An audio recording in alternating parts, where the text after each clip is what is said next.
President Trump and the members of his administration.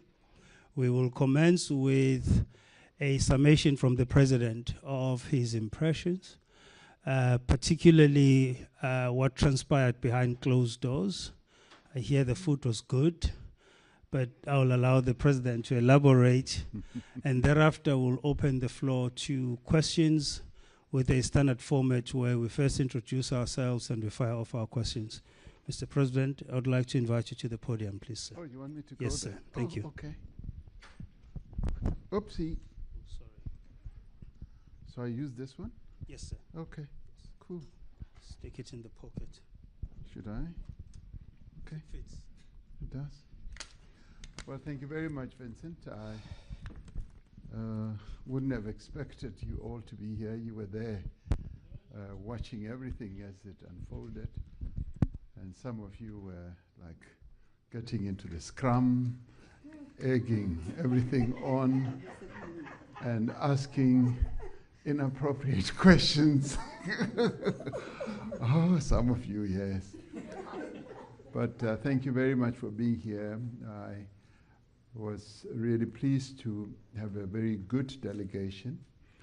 Mr. Adrian Go, who is one of our social partners from business, has been here as part of the strategic team, but in the end, because of the numbering of the delegation, could not be fully accommodated. I was rather sorry about that, and we tried everything, but they stuck to certain numbers. I was delighted to have the president of COSATU with us, who we were able to muscle in, and also to have the 4 ministers in the delegation. Minister Lamula, of course, International Relations Minister, Minister Tau, Department of Trade, Industry and Competition, and Minister Nchaveni and Minister Steenhuisen. It was a really good, unified, diverse delegation, which was also supported by outstanding South Africans who are golfers and a businessman. Mr. Johan Rupert was there, as well as Eniels and Retief Goosen, and President Trump, knowing them and having various relationships with them, regards them as great South Africans who he had also wanted to see and to have to participate in this, if you like, bilateral. So in the end, we had a really good bilateral, although a number of issues came up, which you will all have observed. And we were able to have a robust engagement with Mr. Trump in your presence, and it was also good to have a number of members of the delegation to field a number of either questions or make comments. So that, in my view, was really good, and also to respond to some of your South African questions. Following that engagement, which you all witnessed, we retired to what I think they call the cabinet room for lunch. And we had a rather pleasant lunch. It was quite delicious, and 3-course meal. And we were able then to have really good in-depth exchanges with Mr. President Trump and his other officials. The discussions revolved, of course, around golf, but they also revolved around issues of trade and investment. And we were able to, in discussing all that, one, to confirm that there will continue to be engagement between South Africa and the United States officials, particularly the trade and industry level, to deal with the package of issues that we had tabled that have to do with trade and investment. And if you like, Minister Tau will be able to outline some of those that are now being given serious consideration by the United States. So I was rather pleased that there's a firm agreement and undertaking that we are going to continue engaging. So there's no disengagement. For us, that was one of the key outcomes that we had wanted.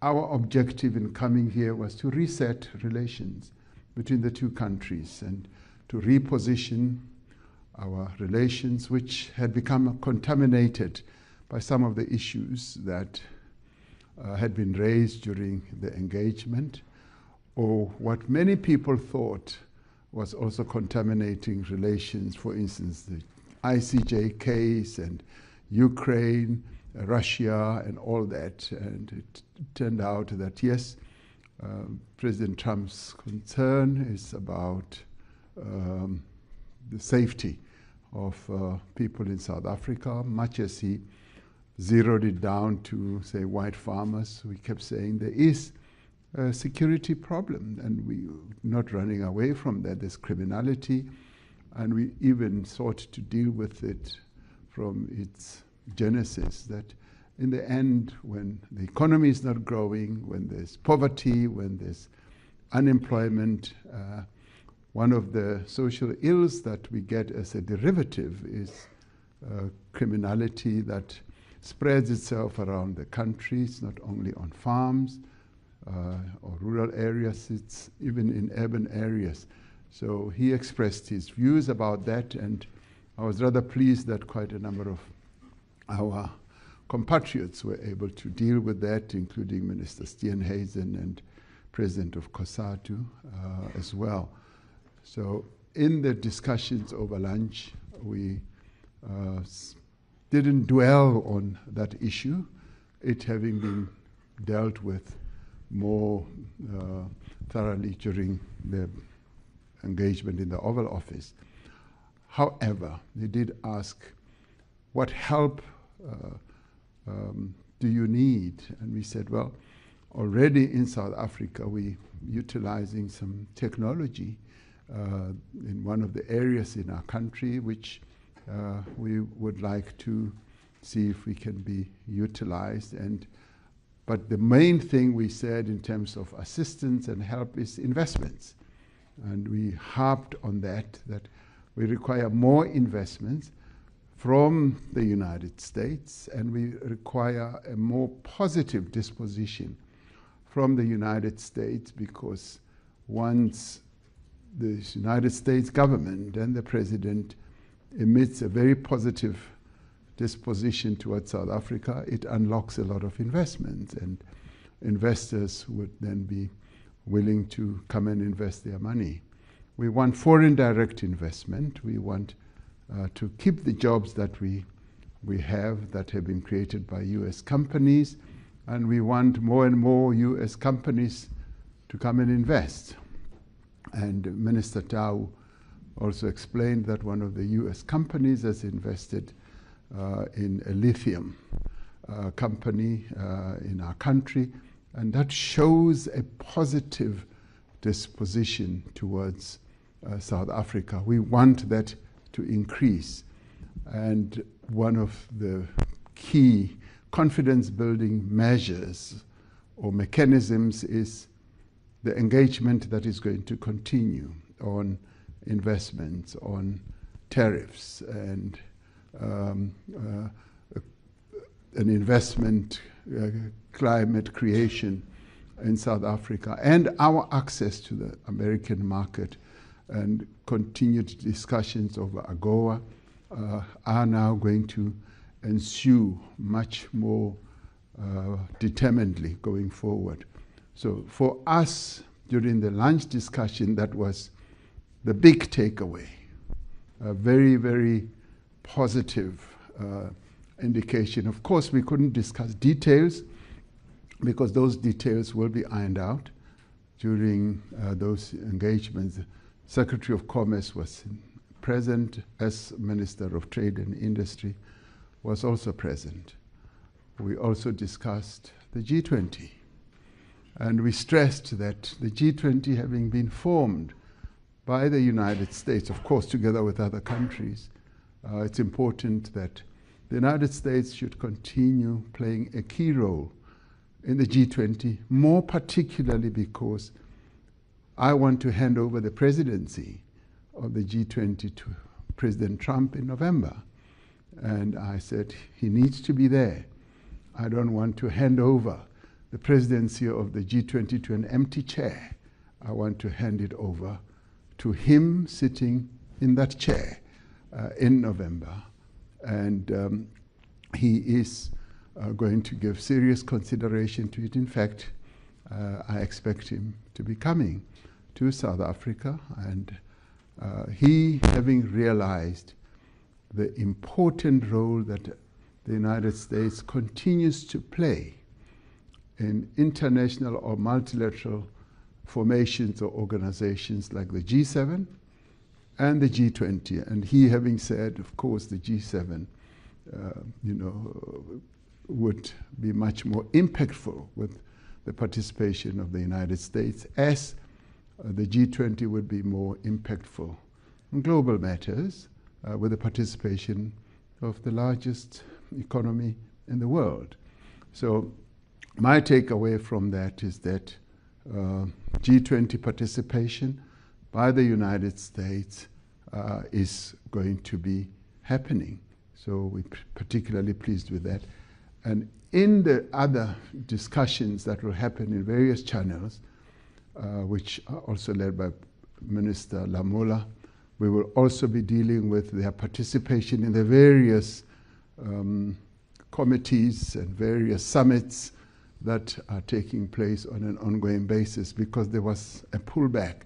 So we want them to re-engage, and those discussions will then go forward. So all in all, I do believe that our visit here has been a great success. We've been able to achieve what we set out to achieve re-engagement with the US, to put the issues of investment and trade on the table, and to ensure that we continue engaging through the various other formations. It's good that his Secretary of Commerce was sitting right next to him, and they continued exchanging how our continued engagement will happen. So all in all, I'm rather pleased. I go back tonight having a sense that we have done well. I know that many South Africans were filled with a great deal of concern and fear that we will have a Z moment and all that. That did not ensue. And I know that you yourselves as the media, you wanted to see drama and something really big happening. And I'm sorry that we disappointed you somewhat when it comes to that. So, but thank you very much for having, for a number of you, come all the way from home to the White House. And I'm rather glad that they allowed you to come into the Oval Office. And that in itself was good. And they gave us a number of mementos. And I was given a book. So I gave him a book, a golf book, and he gave me a book as well. So that is good. Lots of reading indeed in the future. Thank you very much. Thank you. Thank you very much, Mr. President. We'll now take questions in a typical South African orderly format, as we always do, starting with Sherwin, Bryce Peace. Where's Grace? Grace, you promised me a book. I know these people are going to ask lots of questions. Thank you, Grace. But I'm not going to take all the questions. I'll pose them to you and you can indicate as you choose. And some of my colleagues, including Adrian, who's here, and Losi and the ministers will, but we're not staying here for long, are we? No, we're not. I've got a plane to catch. Yes, sir. Thank you. Yes, sir. We'll Probably keep just this take brief. one question then. Thank you. Mr. President, thank you very much. I don't know what constitutes drama in your book, but that was very dramatic for me. And for everybody else in the room, that was a dramatic Oval Office meeting, so I'm going to push back on that. In addition to that, can you clarify if there was any discussion around the African Growth and Opportunity Act? There's a lot of discussion about South Africa arriving here with a different option in their back pocket were that framework not to be renewed in September. And of course, it's critical to the trade relationship between South Africa. Did you get clarity? Did you ask about that? And did you discuss some of the geopolitical concerns? There seems to be a narrowing of the divisions that have framed the relationship on Gaza, that have framed the relationship on Ukraine. Was that part of the discussion? Are you going to work collaboratively moving forward in terms of arresting those two pressing issues? Thank you. Thank you, Sherwin. I'm going to take John.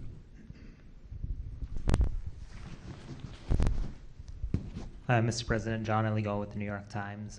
Just two things. One, you mentioned that the U.S. president can be a great signal for investor confidence in South Africa. Obviously, what we just saw in there was not sort of a signal of investor confidence, what we saw from Trump in the public sphere.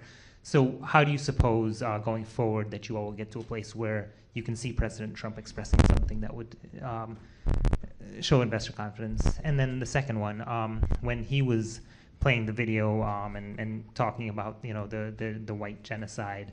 At one point he brought up apartheid and saying, I know that was bad, but no one's looking at this. You are someone who was fighting against that system. You lived through that system of apartheid. You had to endure it as a black South African. Obviously you're a very measured diplomatic person. Just what did you feel in that moment as a South African, as a black South African, when you heard someone try to equate a non-existent genocide to what you all experienced during apartheid? Thank you, John. Sidi? Thank you, John. Ooh, finally I get picked to ask a question, unlike the Oval. Sidi Madia from Eyewitness News. Mr. President, just two quick questions. What of the region? I think Sherwin asked you now about AGOA, and we know what the greater benefit is for AGOA. But if South Africa was coming in, and some of the ministers have said it, with an alternative deal in mind about South African interest, one has to worry about the rest of the region and the impact thereof. You can't prosper alone in Africa. We are seeing that. So conversations around the region and the rest of the continent. And then the golfers' presence in the Oval. If maybe I can just get a bit of a better understanding. From what I'm hearing and understand, they were not at the behest of South Africa's government. You spoke now about how Mr. Gore was left outside, in part because of the issue around the numbers. Can we understand their presence there and even the messaging? A lot of South Africans reacting to the message and saying, could there not have been a better briefing about what needs to be said? Thank you. Mr. President, we'll just take those three for now. Thank you. Yes, the issue of AGOA did come up, and it's going to be further discussed, as I said, in the engagements that we're going to have. The Secretary of Commerce and our Minister of Trade and Industry and Competition are going to be able to take those discussions forward, including some of our proposals, which proposals, by the way, do incorporate the issue of AGOA, because we would like to see ourselves continuing in AGOA, and continuing in AGOA really is about prospering our continent. They even said that there are 32 countries from Africa that participate in AGOA, from the mouth of the Secretary of Commerce, and that is so. So it is top of mind for them as well. So we want to continue with those discussions. And it sort of dovetails with the question that CD asked about if we were to do a separate deal with the United States, would that not amount to South Africa prospering alone? No. We always want the entire continent to prosper. And we always take into account that what we do should also include advancing the interests of our sister countries on the continent. And when we do settle down to talk about, for instance, tariffs, we are part of this Southern African Customs Union. So we will be talking about tariffs in that broader context, which means that we will not be looking at ourselves alone. We'll be looking at the interests of our sister countries in the sub-region, if you like, which is SACU, but we will also be looking after the interests and advancing arguments to prosper the interests of our sister countries on the continent. We are by far the largest economy, and depends on at what time it's measured between ourselves, Nigeria and Egypt, but we are one of the three big economies, and our general orientation has always been to prosper as we prosper together with other countries. So even as we do get involved in these negotiations, we will always have an AU perspective, a SADC perspective, and a general sub-Saharan perspective as well. Sherwin asked, did we discuss geopolitical collaboration on geopolitical matters? Yes, we found that our interests do coincide in as far as peace building and peacemaking is concerned. And we did compliment President Trump in being very forward in advocating for peace in our region between Rwanda and the DRC, and also Russia and Ukraine. And we outlined precisely what our involvement has been over the years with Russia and Ukraine. And we did share that we're one of the very few countries in the world that speaks to both. We were condemned at an early stage, but I think much later people realized that the role that we play is a constructive role, because we have been able to deal with intricate issues that involve the two countries, about the children and prisoners of war. And he appreciated that, and he recognized the role that we play. And even as President Zelensky came to South Africa, he says he wanted to know where Zelensky was, and he had that, oh, he's in South Africa. And before then, I had had a telephone conversation with him. Then he said, oh, I now remember he's in South Africa visiting President Ramaphosa. So the role that we play in peace-building missions and processes around the world is recognized and is known, and it was also confirmed today. John from the New York Times says about the positive disposition of President Trump that it was not so clear. It may not have appeared that way, but the issue that he kept raising, or he raised prominently, is the issue of genocide. And when he was asked by one of you, and thank God one of you asked, whether he was convinced that there was genocide, he says, no, he's not convinced. Much as he flighted the video and all those press clippings.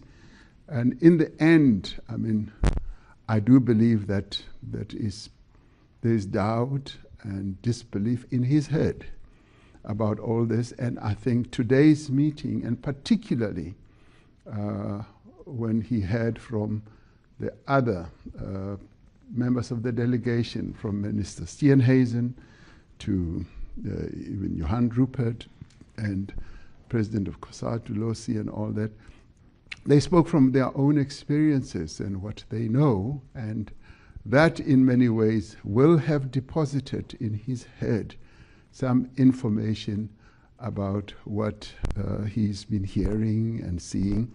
And I'd like to see this as a process. And the fact that he and I have agreed that we're going to meet again, and we will meet at the G20. By meeting again, I'm not saying immediate, so that you don't say, when are you meeting, as you will be tempted to say. That we have said we will meet again, and of course, one of the moments that we will is going to be at the G20. So that is a process to ensure that the new information, or the real information, may I add, is really sort of registered in his head. The issue of whether what he terms as genocide can be equated to the struggle. And of course it cannot, because there is just no genocide in South Africa. And of course, it is an issue of how one looks at it. As they say sometimes, the shape of the mountain depends on which point or which direction you are looking at it. And in this case, we cannot equate what is alleged to be genocide to what we went through in the struggle, because people were killed because of the oppression that was taking place in our country. So you cannot equate that. The presence, as Tsidi asks, of golfers in the meeting, as I think I said, right at the beginning of my input, I said, when I spoke to him, we agreed that we should meet, and he said, bring along with you Gary Player, Annie Els, and Retief Goosen, because he loves them. He's a golfer, he's an avid golfer, and he speaks about golf quite a lot, and he respects the South African icons. And he even asked, what is it about South Africa that produces such great golfers? And I said, it's the water that we drink, and I guess much more. Minister Steenhuisen said, you know, the environment, the atmosphere, and the food. So he wanted to see them again, and to see them in a different setting, in suits and all that. Could there have been a better briefing? We didn't have the opportunity. Some of them just arrived today or just late last night. But it is what it is. And they spoke about their own experience. And it's an experience that we're not hiding. It is there. But what we did do is to present and represent our country, and we represented our country very well. Those golfers are patriotic South Africans. Any else even produced his passport, and one needs to respect that they sort of play on the global stage, but they still regard themselves as South Africans, so they are patriotic. And when they speak, as they speak about their own experience, sometimes you cannot just say you will tell things that just people want to hear. Sometimes you speak about your own experience, and that's what they did. And the way it lands is the way it lands. But in the end, I do not believe that it dilutes or detracts from the import of our message today. We were able to present South Africa, even within the challenges and controversies that have been spread around our country, but we were able in a very unified way to present the South Africa that we have, with all its challenges, with all its problems. That's what we did. Thank you, Mr. President. We're going to take a question from Annika and then come to Stembi. Annika. Thank you, President. Annika Larson from ENCA. Mr. President, Annika, I saw you outside. You asked me questions you want to ask again. Do you know that it's never enough? Mr. President, I just wanted to say I don't know if you drink alcohol, but if you do, you deserve a stiff whiskey. Give that man a bells. Give that man a bells. Mr. President, is Starlink part of the workaround package that's going to be offered by South Africa? And did the issue of the ICJ case against Israel come up during the briefing or during the lunch? Thank you very much. Thank you. Stembile over here. Can we pass the mic to Stembile? Sawubona Mongameli, Stembile Cele from Bloomberg News. Maybe linked to Annika's question. One of the delegation mentioned the presence of Elon Musk's technology in police stations across South Africa. Did he have a mandate from yourself to make that request? Do you support it? And did it come up behind closed doors, anything related to Elon Musk, whether it's Tesla? You've previously said that you are keen on his investment in the country in any shape or form. And then in terms of the proposals that were on the table, you kept mentioning critical minerals. What does that deal look like? What shape or form does it take? And lastly, where is your special envoy, Mr. Mcebisi Jonas? Is he not here because there was an issue with the US administration, or are there other factors? Thank you. Thank you. And last question to Pearl, just behind you. No, I'll come to you. I'll come to you. Welcome to Washington, Mr. President. I'm Pearl Matibe. I live in Washington, have been here for a quarter of a century, and I'm here for Daily Maverick. So on a more positive note, if I may, food is always, will add color. So if you could share a little bit, Mr. President, what did you enjoy on the menu? And then also to achieve the common ground that both yourself and President Trump would like to achieve, and the economic prosperity of both peoples, that cannot be achieved without security, right? And so I know that you did mention to President Trump that you don't have a plane to offer him. And I know South Africa has not had a C-130, although the United States did provide a C-130 to a neighboring cited country.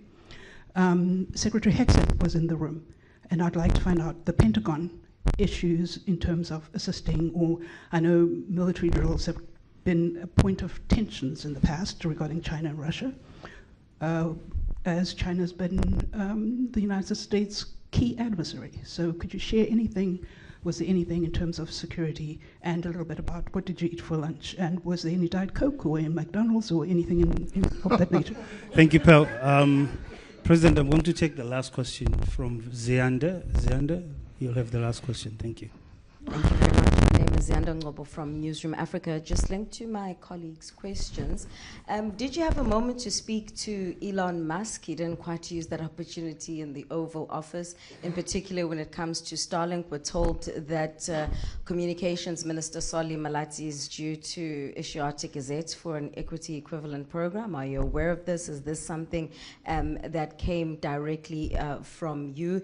And on the issue of the so-called persecuted white Afrikaners, Secretary of State Marco Rubio has been doing a media tour in the last couple of days while you were here in Washington, and he was basically saying he's wanting to extend the scope of this refugee program. Is that something that came up? I know you said you didn't get into the details, but that's still something that would have surely formed part of the discussion. Thank you. Thank you very much. Mr. President, that's the last round of questions in the interest of time. Thank you. Oh, you're not going to allow my ministers to talk.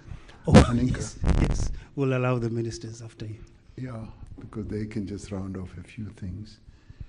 Aninka, the Starlink issue, was it part of our discussions? No. What we were able, and this is part of the offer, or the package that we're talking about, is creating an environment for investments to take place. What do we want? We want US companies to come and invest in South Africa. That is a real deal for us. We want foreign direct investment. And to do that, we've got to create a conducive environment for FDI, for foreign direct investment. And where, for instance, in the past, we've been able to do so and attract US companies and utilize regulatory frameworks such as instead of BEE compliance, you could have equity equivalence. And US companies have embraced that. That shows that they are willing to go along with our regulatory framework, which we have crafted to attract investors to South Africa. And many other countries utilize a variety of ways to do that. I know, for instance, I was reading that when Tesla wanted to build a gigafactory, car manufacturing factory in China, they were required to have Chinese partners. And they had a negotiation with the Chinese government, and in the end, they dispensed with that regulatory compliance and allowed Tesla to invest directly as a sole company in building a giga car manufacturing facility in China. So what did the Chinese do? They crafted their own regulatory framework, and they were able to come up with a creative way of enabling an investment to take place. Because one, they wanted to bring in an investor, two, create jobs in China and all that. So similarly with us, there's nothing wrong with South Africa to have in the past crafted an equity equivalence provision that has allowed many companies, Amazon, Microsoft, Google, you name them, they've utilized that same type of dispensation. And in doing so, we want to see how best we can attract further investors in South Africa and be able to get a regulatory framework that can allow them to come and invest. And where, for instance, our regulations may be a bit inconsistent with our great intention, we look at them. And somebody asked a question about Minister of Communications. Yeah, that's you, yes. He's going to be able, in analyzing the regulations of the Communications Act, to see how best we will be able to make them consistent with what we have done in other sectors.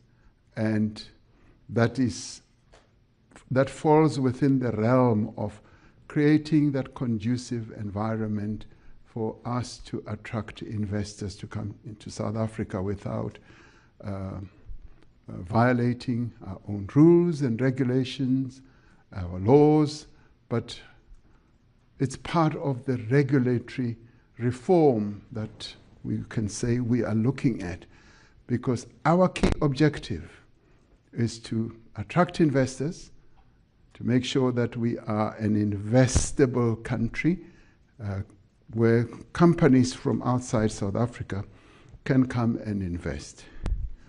Annika asked whether the ICJ issue came up during the lunch talk. No, it didn't come up. And we got an impression that President Trump's approach to the ICJ is that, let the process unfold, but at the same time to focus on peace building in the Middle East, precisely what we complimented him on. We said, we compliment you for the efforts that you're making to build peace, because we as South Africa also want to be part of that process.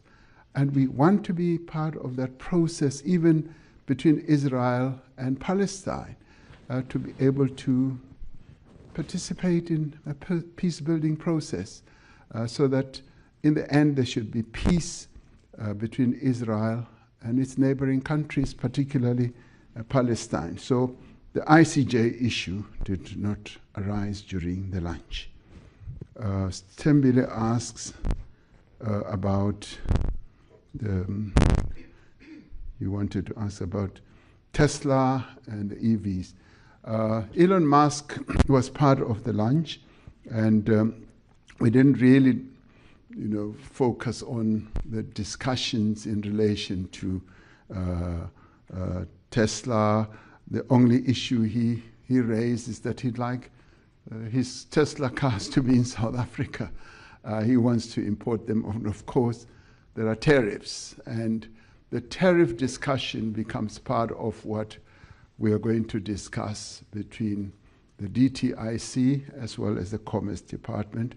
So all that is going to be part of a big discussion that will take place. The issue of critical minerals is also going to be discussed. We did make it clear to the United States that we have up to 9 critical minerals that they need in this country. And some of them we are now already exporting to them, so they are going to be part of the discussions we want to have. But we want to cooperate with them. But what did arise was also an interesting point, which will be taken forward, of how we mine and process minerals in South Africa, and then they can then take the processing further when they come to the United States. So how you work that equation is some of what will be discussed. But the important thing here is that there is greater acceptance, I would say globally, in having processing of minerals closer to source. That is being accepted more and more. We call it beneficiation, and we started pushing this idea some 3, 4, 5 years ago, and it's gaining traction. Once when I was in Europe at the G7, it was spoken about, and the then German Chancellor accepted it. He said, yes, we must stop exporting rock, stone, and dust out of Africa. We must process there. And this did arise during our discussions as well. So that is pleasing, but we must know that this is a process that is going to take time. You asked about Mcebisi. Mcebisi is in London. He's not in Washington. So once our delegation was all worked up, we knew that we're working with the delegation that's here, and Mcebisi Jonas is in London, and I think he would have gone home by now. And I was talking to him. Pearl Matibe, when are you coming home? You must come home. We need you back home. I'm here to help explain. We have great understanding on American Okay. No, that's good. The food, you're interested in the food. The food was delicious. We had a 3-course meal, as I said. The main course was chicken breast, grilled, and with some asparagus and some I think spinach and so on. It was very nice. We had a starter. I've forgotten what the starter was. So, and what do you call this? The dessert. I usually don't eat dessert, so I looked at it and it looked good. Some did participate.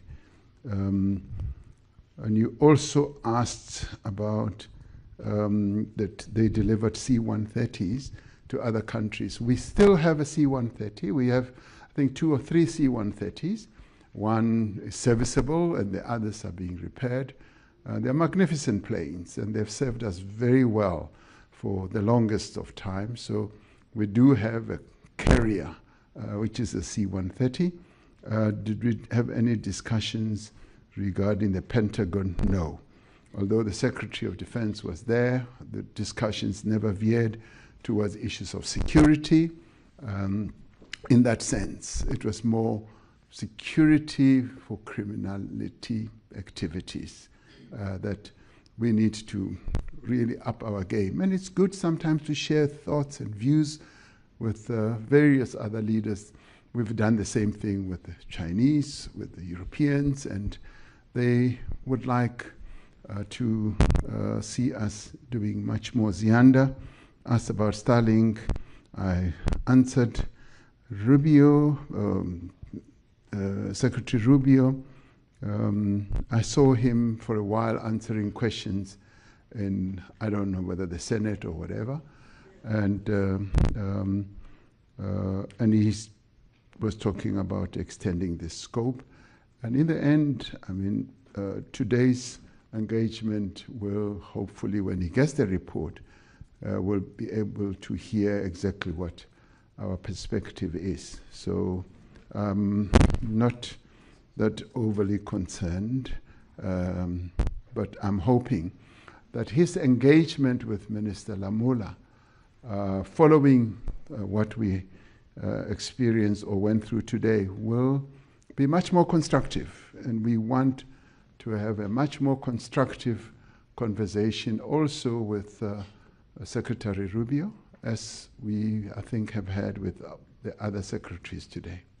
So thank you. Thank you very much, Mr. President. Can I go home now? Yes, please, Mr. President. What I would like to do, as the President takes leave of us, I would like to invite Minister Tau to come forward and give a little bit of color on the trade aspects of the discussions. Over to you, Minister.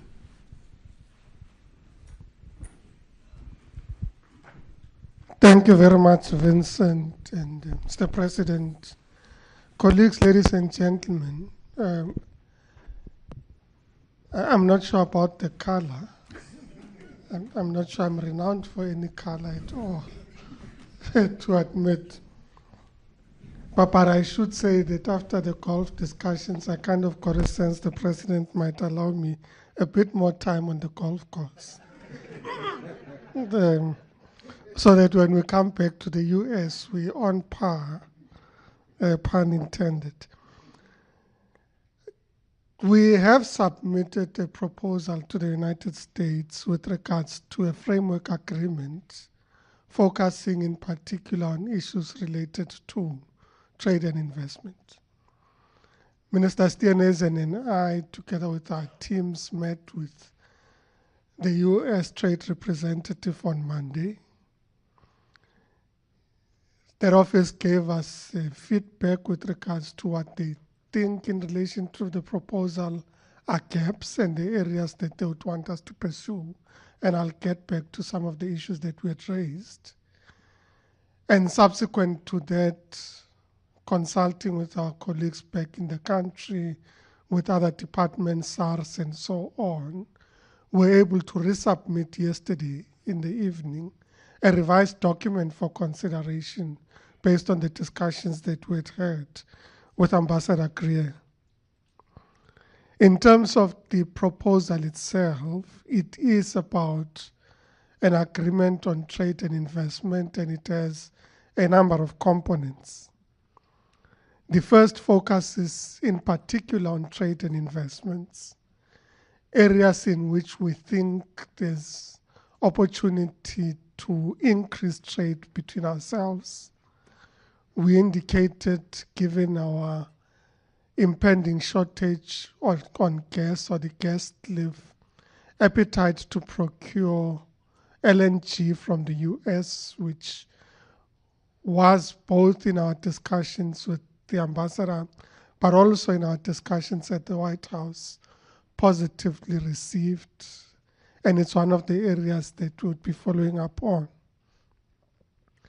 We also spoke about, in our trade and investment proposal, and I'm not going through the detail, but just components. So we dealt with trade and investment issues. We also dealt with issues in relation to AGOA, and the feedback we received in our engagements on Monday with regards to AGOA was that this is a matter that currently is in Congress. So it would be important for us to follow up in Congress with regards to the reauthorization of AGOA. I should say that having met with the trade ministers in Africa at the recent Africa Continental Free Trade Area Council of Ministers, we've agreed to develop a collective approach with regards to AGOA, and the US has also indicated that they would be convening a US-Africa forum at which we intend to present in detail our proposition on AGOA. But as South Africa, we have it in our document that the reauthorization of AGOA is important. The other chapter that we had, or section that we had rather, related to the Southern Africa Customs Union, SACU, because of course we are in a customs union together with our sister countries. And the context of discussing SACU is because we negotiate tariffs as a customs union. And this is one of the areas that the US required a bit more elaboration. So we agreed that we'd have the issues on tariffs and non-tariff barriers added, which are the issues that we added yesterday. We also added a section on digital trade. And these are areas where the proposal is, these matters are firmly on the agenda. Our respective teams will almost immediately start negotiations. And then we had a section that dealt with the G20. And in our session, extended appreciation to the USTR, the office that deals with trade in the US. We expected appreciation of their participation in the Trade and Investment Working Group. This is the second Trade and Investment Working Group that took place in the Western Cape some 2 weeks ago, at which they were present, and we indicated the importance of us placing trade as crucial in the discussions related to the G20. And the President has indicated that, in fact, we continue to extend an invitation to our counterparts for our respective ministerial meetings and, of course, to the Heads of State Summit. With regards to tariffs, which is a matter that I said has now been put firmly on the table, it is important that we restate that, in fact, 77% of products that the US accesses in the South Africa or engages with the South African market is actually tariff-free into the South African market. So that's an important statement because, in fact, when we talk tariffs, we are only relating to them in relation to the products that are not listed in the 77%. And we think that it is important to acknowledge the 77%. We also indicated the reality that, in fact, with regards to the main products that we sell into the US, these would include some of our minerals, which minerals even under the reciprocal tariffs have been excluded because, of course, they are in need in the US. And in reality, we think it's an important issue in our considerations. When it comes to investments, I think I've made reference to that. I just want to make a quick comment with regards to equity equivalence. Firstly, to make the point that almost 10 US companies invested in South Africa are participating in the equity equivalence program. And equity equivalence is a regime that was created for multinationals to be able to invest in a destination where they say, but we can't sell off portions of our company into your local company or environment. Therefore, we create a regime of equity equivalence, and we have some very exciting equity equivalent programs. So we have Ford participating in the automotive industry fund, which fund is a consolidated fund where the original equipment manufacturers in the automotive sector are participating in a manner that enables supply and enterprise development. So they are building the capability and capacity of their own suppliers in our region, which increases their ability to actually produce in the country. So it's actually a positive indication in terms of equity equivalence. Citibank recently announced, which is one of the more recent ones, a partnership on the investment in a special economic zone, which is the VAL Special Economic Zone, as part of an investor initiative that they are participating in. So we're having these schemes where investors find great opportunity to enhance their own investments in the country through equity equivalent programs.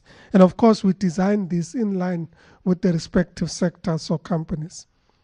I should say we are continuing to pursue Tesla with regards to investing in South Africa as part of the original equipment manufacturers, and we intend to pursue that discussion with them. I remember, Mr. President, when we met with Elon Musk in New York last year, you raised it specifically. And at the time, the response was somewhat muted. I suspect today it was a bit more indicative of appetite to engage with us. But like any other investor, we're going to continue to pursue investments into the South African economy and to pursue partnerships. The last comment is with regards to critical minerals. Of the US's list of critical minerals, we supply 12 of those critical minerals into the US market. 9 of those 12, we are the main provider of those critical minerals into the US market. So they are an important partner with regards to critical minerals. The President was indicating that, in fact, yesterday a transaction was concluded at the Johannesburg Stock Exchange or Securities Exchange with regards to an American company, ASP Isotopes, buying into a South African company for the production and beneficiation of helium in the South African context, which is amongst the critical minerals that are required in the US context. So it is an indication of appetite to invest in South Africa. But we've also said, can we jointly look at enhancing exploration and investment in minerals and mineral beneficiation, which message has been positively received. The detail, of course, is subject to our engagements, and the 2 presidents gave us a directive to ensure that we are able to follow up on these discussions, including on the framework agreement that we've put on the table. Thank you very much.